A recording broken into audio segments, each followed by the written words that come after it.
नमस्कार, मैं पिंटू सिंह यादव आप सभी का स्वागत करते हैं। दोस्तों, कोरोना काल के दौरान एक परीक्षा को लेकर काफ़ी ज़्यादा चर्चा हुई थी। तो वो एग्ज़ाम का नाम था नीट एग्ज़ाम, जो कि मेडिकल एग्ज़ाम के तौर पर जाना जाता है। अगर हम नीट की बात करें तो इसका full form national eligibility entrance test होता है, जिसके माध्यम से लोग जो है मेडिकल कॉलेज में एडमिशन लेते हैं और उसी के आधार पर जो जिसका रैंक आता है उसके अकॉर्डिंग जो देश के बड़े बड़े इंस्टीट्यूट हैं, जैसे कि एम्स की बात कर लें या फिर जो भी बड़े मेडिकल कॉलेजेज हैं, उनमें जो है एडमिशन्स मिलता है। लेकिन जिस तरीके से कोरोना लॉकडाउन के दौरान ये एंट्रेंस एग्जाम्स हुआ था, उसके बाद से काफ़ी ज़्यादा चर्चा में हुआ था।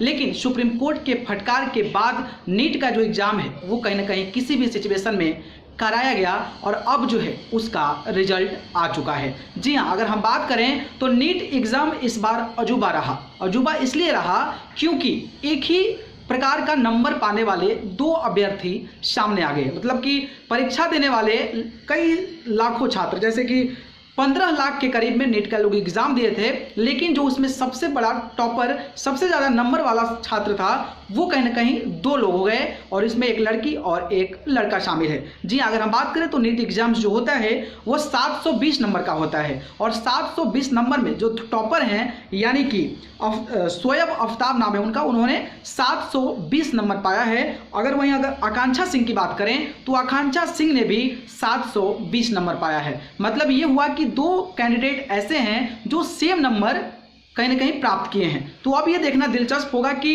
इन दोनों में से आखिरकार टॉपर शोएब आफ्ताब क्यों बन गए। इसके बारे में मैं पूरी जानकारी दूंगा और नीट का जो मेन रूल रेगुलेशन होता है, अगर सेम नंबर आ जाता है तो उसको किस तरीके से उसका अनुमान लगाया जाता है और किसके अकॉर्डिंग उसकी प्रायोरिटी दी जाती है और उसके बाद से जो टॉपर का रिजल्ट है वो निकाला जाता है, इसके बारे में आज मैं पूरी जानकारी देने वाला हूँ। लेकिन उससे पहले मैं बता दूँ आपको कि शोएब आफ्ताब जो कि 720 नंबर लाए हैं वो उड़ीसा के हैं। उड़ीसा के वो अपने घर के पहले डॉक्टर बनेंगे जो नीट क्वालिफाई कर मेडिकल कॉलेज में एडमिशन लेने वाले हैं। ऐसा कहा जाता है उनके बारे में कि 3 साल से वो कोटा में रहकर इसकी तैयारी कर रहे थे और 3 साल से वो अपने परिजनों से नहीं मिले हैं। शायद यही अंदाजा रहा कि वो नीट एग्जाम में टॉपर बने हुए हैं। अगर वहीं हम दूसरे नाम की बात करें तो वो आकांक्षा सिंह है, जो यूपी के कुशीनगर से आती हैं। यूपी के कुशीनगर से आती हैं और उनका भी 720 नंबर नीट एग्जाम में आया है। उनके परिवार दिल्ली रहते हैं और दिल्ली से ही वो तैयारी की है।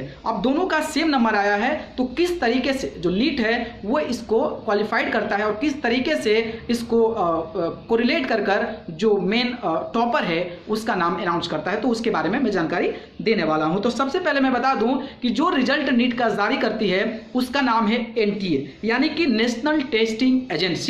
ये कंपनी है जो कि नीट का जो रिजल्ट है वो प्रसारित करती है और दोनों छात्रों का सेम नंबर आया है तो एक ट्राई ब्रेकिंग पॉलिसी होती है, उसके माध्यम से उसका रिजल्ट निकाला जाता है। तो ट्राई ब्रेकिंग जो पॉलिसी है उसके माध्यम से ही दोनों कैंडिडेट जो कि 420 नंबर लाए हैं उनका जो 720 माफ कीजिएगा 720 जो नंबर लाए हैं उसको उसी ट्राई ब्रेकिंग पॉलिसी के माध्यम से जज किया गया है। तो ट्राई जो ब्रेकिंग पॉलिसी है उसका रूल ये कहता है कि अगर आपका दो मान लीजिए लड़के हैं, दोनों का सेम नंबर आया, लाइक 720 आ गया, 720 आ गया, तो उसमें से क्या होता है कि उसमें कंपेयर किया जाता है कि सबसे ज़्यादा नंबर किसका बायोलॉजी में है। ठीक है, तो अगर दो कैंडिडेट हैं, दो कैंडिडेट में अगर दोनों का नंबर सेम है तो फिर तो मामला फंस जाएगा। लेकिन अगर किसी का ज़्यादा नंबर बायोलॉजी में है तो वो पहले ही टॉपर बन जाएगा। लेकिन इस सिचुएशन में 720 का एग्जाम था और 720 नंबर दोनों को ही मिल गए, तो ऑब्वियसली सारे सब्जेक्ट में सेम ही रहे होंगे, तभी दोनों को बराबर मिला है। तो यहाँ पर मामला फंस गया। तो अब जो है दोनों का बायोलॉजी में सेम नंबर है। जब बायोलॉजी में दोनों का सेम नंबर रहता है फिर जो है दूसरे नंबर अप्रोच को लिया जाता है। ठीक है, दूसरे नंबर पे पहुंचते हैं। तो दूसरे नंबर में क्या होता है कि जिसका नंबर ज़्यादा केमिस्ट्री में है उसको प्रायोरिटी दी जाती है और उसको टॉपर बना दिया जाता है। लेकिन जब बात फिर आती है वहीं 720 नंबर की, तो 720 का एग्जाम हुआ था तो 720 दोनों को आए हैं, तो फिर केमिस्ट्री में भी कंपेयर नहीं कर सकते हैं। तो ये भी मामला फेल हो गया।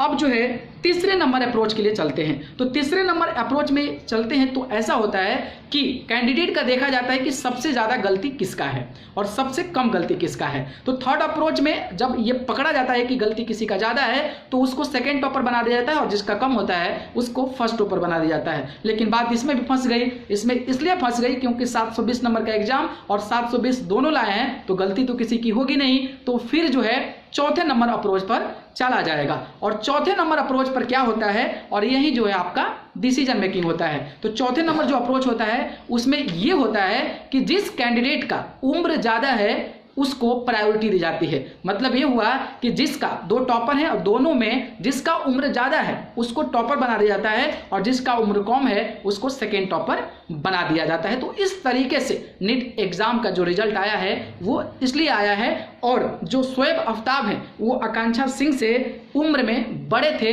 इसलिए उनको नीट जो है एनटीए ने उनको टॉपर बना दिया है। तो मुझे लगा कि आप सभी को जानकारी देनी चाहिए क्योंकि नीट एग्जाम को लेकर जिस तरीके से दो टॉपर सामने आए हैं तो लोगों के जहन में ये सवाल आ रहा था कि आखिरकार शोएब को यानी कि जो शोएब आफ्ताब हैं उनको ही क्यों टॉपर बनाया गया, आकांक्षा सिंह को क्यों नहीं बनाया गया क्योंकि वो महिला सशक्तिकरण लड़की भी है। लेकिन उनका नियम होता है, एनटीए का रूल होता है और उसी रूल के अकॉर्डिंग वो जो है रिजल्ट को प्रसारित करते हैं और यही जो आपका मैंने बताया ट्राई ब्रेकिंग पॉलिसी के माध्यम से नीट का रिजल्ट आया है और शोएब आफ्ताब को टॉपर बनाया गया है।